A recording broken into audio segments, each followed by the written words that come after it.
welcome if you recently joined. So as I was saying, the British communication style is really, really important to understand. A lot of the problems that you often have with communication and relationships can stem from this kind of misunderstanding of what is it about how British people communicate. And every single culture has their own kind of style of communication, and Britain is no exception. The difference is that British culture and British communication style is not direct, it's not clear, so it can cause a lot of confusion, and it can cause a barrier to relationships as well. So that's why it's really important to have these insights.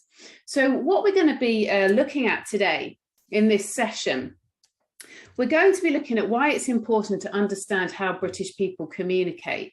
Okay, so why is this an important subject? It's not the kind of thing that's taught. And I think this is why many people experience so many problems when they transition into UK and British culture. So we're going to look at why it's important, and we're going to focus today on 4 key insights into the British communication style.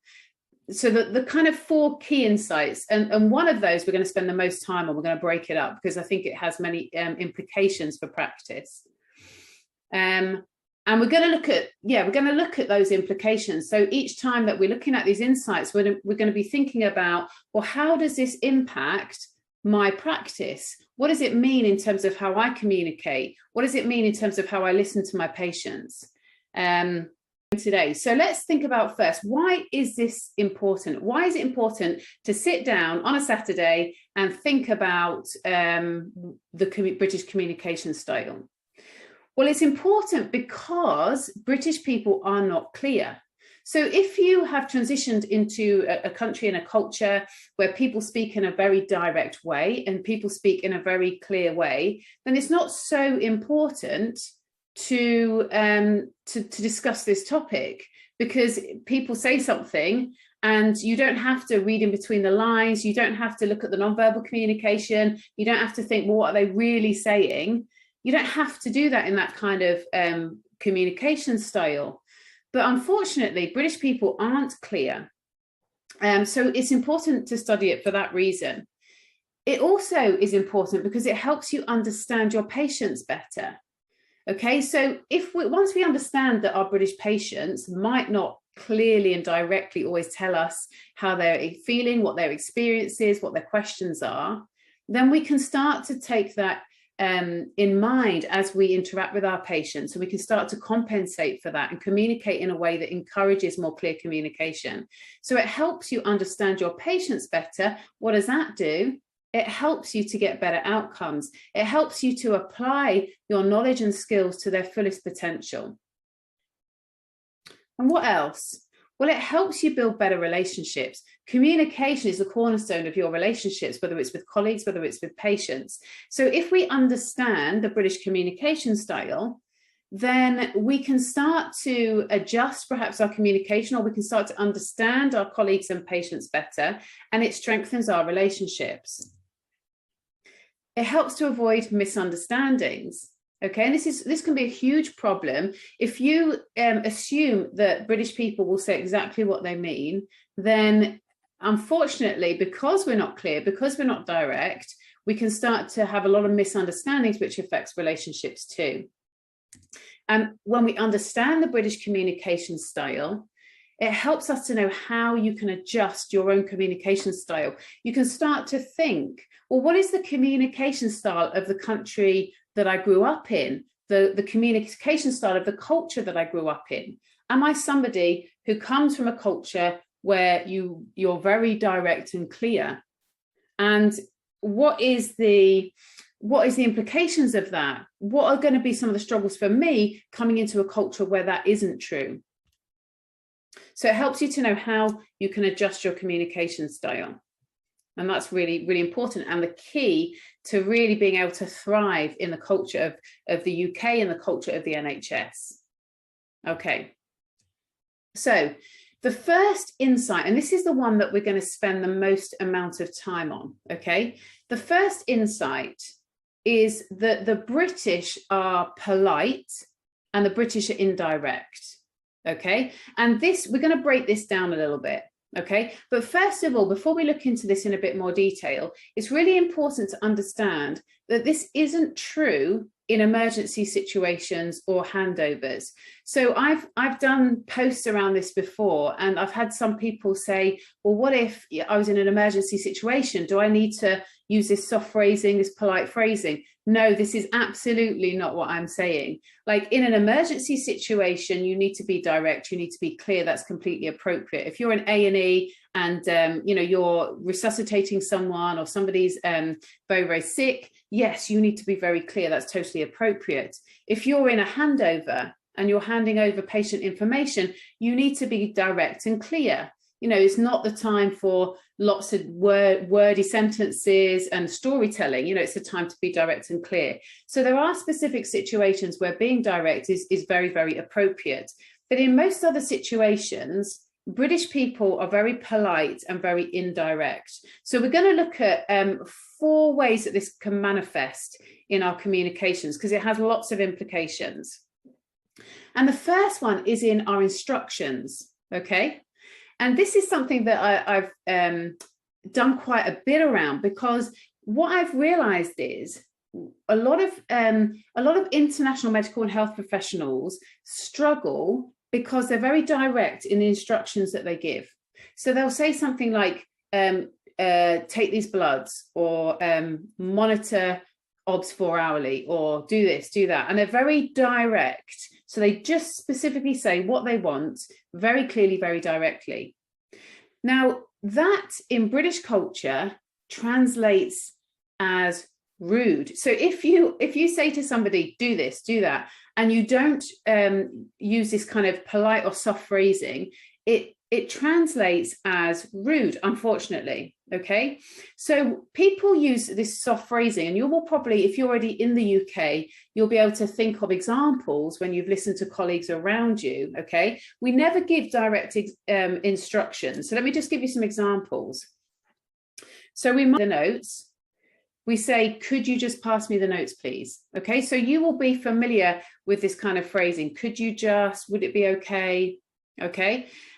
Or another example, start hourly OBS versus, if you could just start him on hourly OBS, that would be great. Yeah, so you might be familiar with this kind of phrasing. Follow this up versus, would it be okay just to follow this up? All right, so see what we're doing here. We're kind of sandwiching our instruction in polite phrasing. And this is how people will be much more willing to help you than if you give them a direct instruction. And I've known doctors that have implemented just this one strategy of using soft phrases around their instructions, and I've seen a huge change in how they're perceived and in their relationships. So when you go to your colleagues, when you go to members of the team, the wider team, when you go to your patients, okay, we use this soft phrasing because that will be then accepted. People will respond, people want to help out and want to do what you're asking them to do. So instructions, this is where the first kind of implication that I wanted to discuss. Oh, here's another one. So get on the bed versus, if you could just jump on the bed for me, please, when you're speaking to a patient. And you can think of many, many different examples of that. So the important thing to remember is that if you adopt a direct communication style, you will come across as rude, whether you're meaning to come across as rude or not. Okay. The next thing, conflict avoidance. Okay, so this is another really important thing to understand.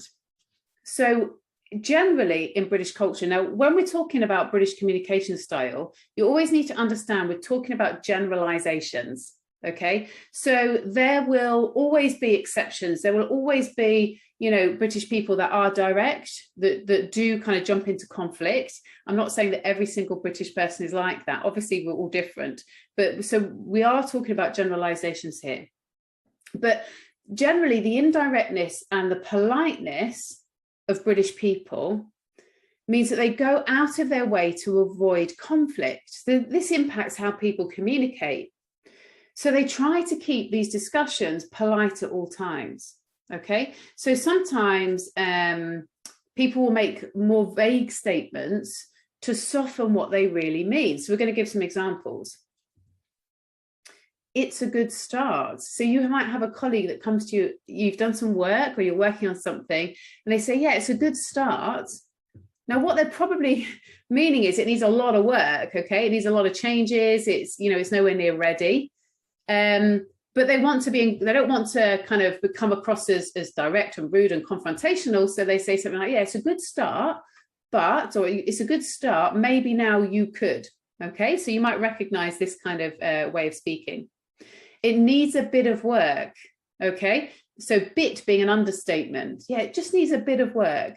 Could well mean actually you need to put a lot of work in, but they don't want to say that directly. They don't want to offend you. It's an interesting point. You might have heard this. So in a discussion, well, yeah, it's an interesting point. Likely what they mean is we actually really disagree. Okay, it's an interesting point, but, okay, so this is often how people approach disagreements or approach conflict situations. I hear what you are saying, but. I hear what you are saying, but. So acknowledging, so they don't want to jump in and say, you're wrong, this is what I think, or this is what's right.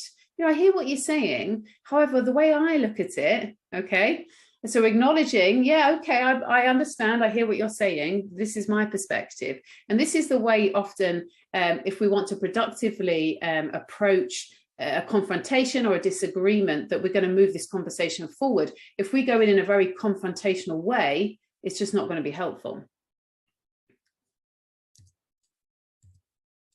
Okay, so going back to conflict avoidance, what are the implications? Okay, I'm not saying that you can't disagree with people. Okay, that's not what I'm saying. It's really important. We have different ideas, we have different perspectives. I'm not saying we can't disagree, but doing it in a confrontational and direct way is going to cause issues. You're going to make the person jump on the defensive. If you jump in and say, no, you're wrong, this is what I think, if you jump in a confrontational, direct way, the other person is going to become very defensive, and then it doesn't become a productive conversation. So if we want these conversations to be more productive, we need to enter into this kind of calmer, more polite, acknowledging their ideas, and then putting forth our ideas. And this is the way that we start to get productive conversations and discussions. So keep your tone of voice calm. You know, it's not a problem to go and sit down with a fellow colleague and have a discussion with them because you disagree with something they've done. It's the way that we do it that's important. So keep a calm tone of voice, be polite, use similar phrases, or use polite phrases. So and use this kind of phrasing that we've got here. You know, I see your point. It's an interesting point. Okay, I hear what you're saying, but. Okay, and this will be a much better way, a much more productive way in British culture to approach these confrontations. Okay, so what are we going to look at next? The other implication for this kind of indirect and politeness is in the way that we listen. Okay, now in British culture, interrupting when somebody is speaking is considered very rude. Okay, so we need to be careful. It's not that we can't interrupt, because we have to sometimes, but again, it's the way that we do it, because it is considered very rude to be interrupted.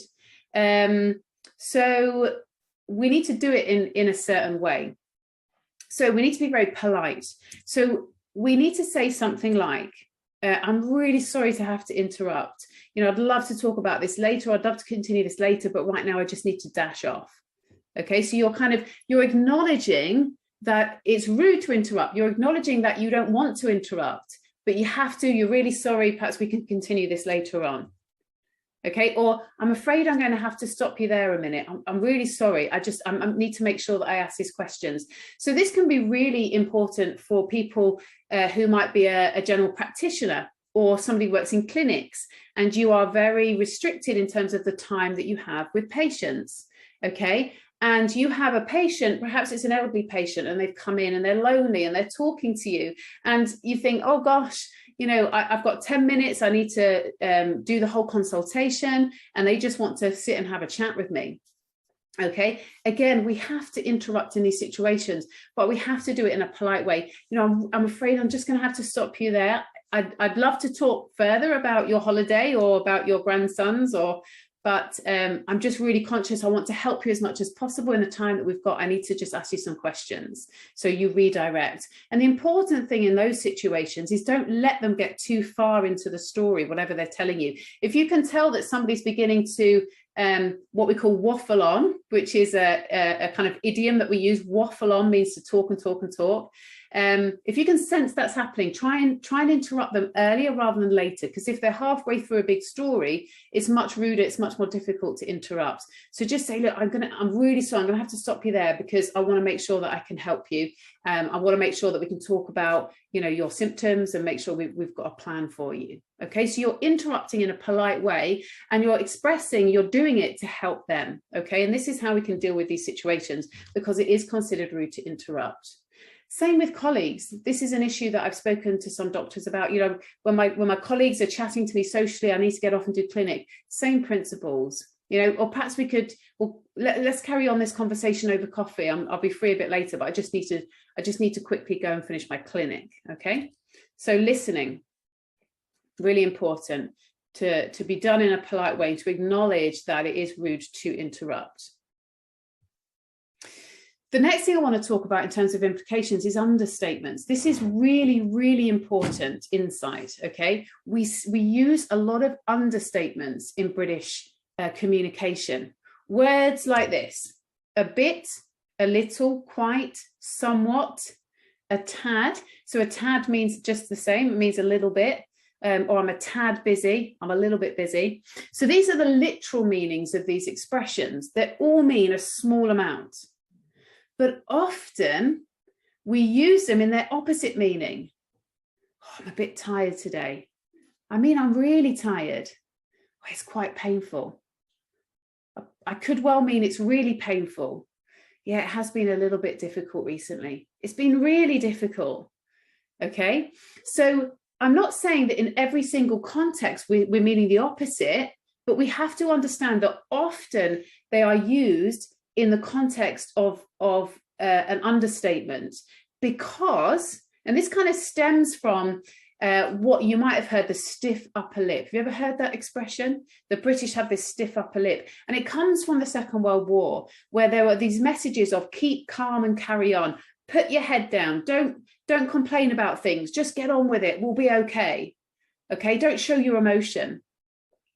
And as a generalization, that is what British people are like. They're not very open about how they're struggling, how much they're struggling. They're not very open about their emotions. They're not very open about how hard things are. And this is particularly true of the older generations. As the younger generations come through, there is a change. But as this generalization, we need to be aware that people aren't always open and honest about how difficult they're finding things.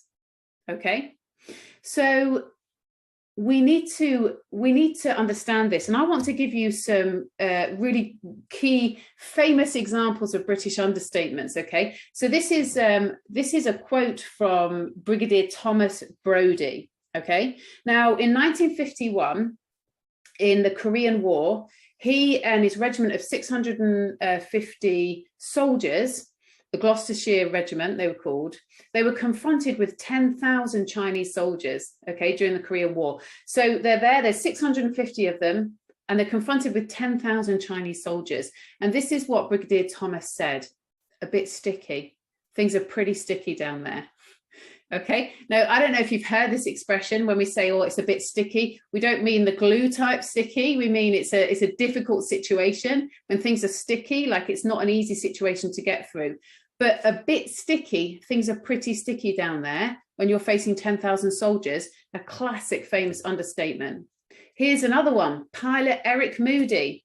Okay, so he was piloting a BA flight in 1982 from London to Auckland, and they flew over a volcano that had erupted, and there was a big ash cloud, a volcanic ash cloud, and it caused all 4 engines to fail. Now, thankfully, later they landed safely, but this was his message: ladies and gentlemen, this is your captain speaking. We have a small problem. All 4 engines have stopped. We are doing our damnedest to get them down, going again. I trust you are not in too much distress. We have a small problem, okay? All 4 engines have stopped. Another example of a classic British understatement. And this is one that I came across recently. I was reading a news article and a tragic incident that happened in Sheffield, actually, where I used to live. And this is a quote from a neighbour on the street where this incident happened, and I'll explain the incident. So he said, "It's a bit too close. I know about the ages of the kids, and they're not very old. It's quite sad." Right, now let me explain now what he was referring to. He was referring to, and you may well have heard it in the news, the situation where a mother and 3 kids were murdered. So there was an 11-year-old daughter, an 11-year-old daughter's friend who was on a sleepover, and I think a 13-year-old son, and they were all stabbed to death in the house. And this was a neighbour down the street. Now, absolutely tragic situation. And he's quoted as saying, "It's a bit too close. It's quite sad." Now, you must understand that he doesn't mean a bit. He doesn't mean quite sad. He means it's devastating. It's shocking. It's absolutely tragic. But what I'm trying to show you here is how we use understatements. So how we can't always take the literal meaning and assume that that's what they mean. So what are some of the examples that you might come across in your practice? So when your patient says, "Yeah, it's quite painful," but they're kind of, they're limping or they're clutching that part of their body and they've got a pained expression and a tone of voice, "Oh, it's quite painful." Well, it's very painful. You can see by looking at their nonverbal communication, it's very painful. And this, my mum is an example. She had terrible problems with her hip before she had a hip replacement. And I'd say, how's your hip? How's the pain? She said, "Oh, it's a bit painful." But she was limping and struggling to get out of the chair, and she had a pained expression. It's not a bit painful. She doesn't like to complain. It was very, very painful. You might hear something like, "Yeah, it's been a bit difficult. It's been a bit difficult since my wife passed away." But they've got a monotone voice. They're not giving you eye contact. They've got a hunched posture. Well, they're probably significantly low in mood, okay? Or it's a tad sore when you touch it, but they wince, okay? And it's a tad sore. It's probably very sore. Or your colleague says, "Oh, yeah, it's been a bit busy." And they look tired and they look worn out. It's probably been extremely busy. Or you might hear this phrase, "It's a little late to be saying that." So when somebody has said something way past when it could have been useful, it's a little late to be saying that. It's very late. It's totally too late. It's completely unhelpful now. Okay, so these are some examples of what you might hear in your practice and what you might already have heard. So how do we compensate? So how do we practice in a way where we're listening more effectively to our patients? Well, we need to listen with your eyes. You need to listen with your eyes. And what does that mean? It means that we need to listen not just to what they're telling us verbally. We need to listen to what they're telling us non-verbally. Now, non-verbal communication accounts for between 70 and 93% of all the messages that we send. And so in a culture like the UK, where people are very indirect, we have to pay a lot of attention to the non-verbal communication if we're going to understand our patients and colleagues better. We have to pay attention. We have to listen with our eyes. What are their facial expressions telling us? What is their posture telling us? What is their eye contact telling us? Or listen to their tone of voice. What is the way they're saying things telling us about their true experience? And if the message that you're getting verbally does not match the message you're getting non-verbally, then we need to investigate further. So if your patient is hunched and they're not giving you eye contact and they're fiddling with their clothes and they say, "Yeah, things have been a bit difficult," we need to prompt, okay, I'm sure it's, you've gone through a really difficult situation. I can understand if things have been very difficult. How are things really going? We need to prompt, we need to encourage them to express how they're really feeling, rather than just assume that what they're telling us verbally is exactly what they're experiencing. So hopefully that's been helpful, looking at the politeness and the indirectness of the British communication style, some of the examples that you might see, and how we can compensate and communicate and listen in a better way. The second insight we're going to look at, so these are going to be a bit quicker, The British are generally reserved, both verbally and non-verbally. We're not a very huggy, kind of close contact, stand close to each other, touchy-feely, unless we know people well. So kind of close friends and family are people that we would be more physically close with and more verbally open with. Okay, so we need to understand that when British people don't know you very well, they're unlikely to be comfortable talking about kind of deep issues. They're unlikely to be comfortable with, you know, hugs and kisses on the cheek. So British people kind of like a personal space bubble of about 2 feet around them. Okay, they don't like people coming too close into their personal space. And unless they know you very well. So if you stand too close to somebody, they're likely to feel very uncomfortable. And they're quite reserved, not only physically, but also in topics that they're happy to discuss.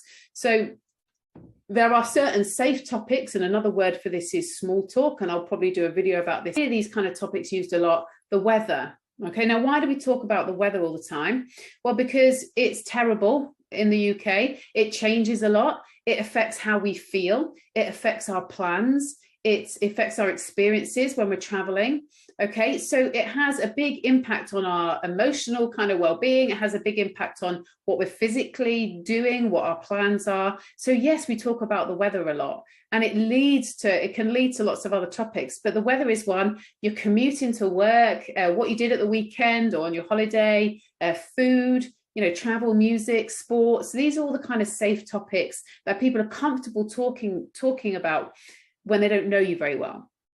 Okay, the topics that you want to avoid when you don't know your colleagues very well is things like salary and wealth, somebody's weight, their age, their personal appearance, their religion, or marriage and children, because we don't know what people's situations are. We don't know how they're going to respond. We don't know if they're comfortable talking about these things. So we stick to the safe topics. Now, as you get to know your colleagues or your friends or your neighbors more, then we start to find information. They might volunteer information. Then it gives us permission to talk about it, and we can develop deeper relationships once we've found some connections and developed common ground. But we're reserved initially. Okay, so sticking to these safe topics is your door to open to deeper relationships. We need to start there. So it's not a waste of time. This weather chat, it's not a waste of time. It's our way to get to know people better and feel more comfortable around people and to get to know them and to form better connections. Okay. The third insight, the British are often self-deprecating. Okay, you might be familiar with this word, you might not. What is self-deprecation? Well, self-deprecation is basically not taking yourself too seriously. Okay, being happy to laugh at your mistakes, being happy to talk about your failures or some silly thing that you've done or an embarrassing situation, and being disparaging about yourself. But you need to understand why British people communicate often in this kind of self-deprecating way.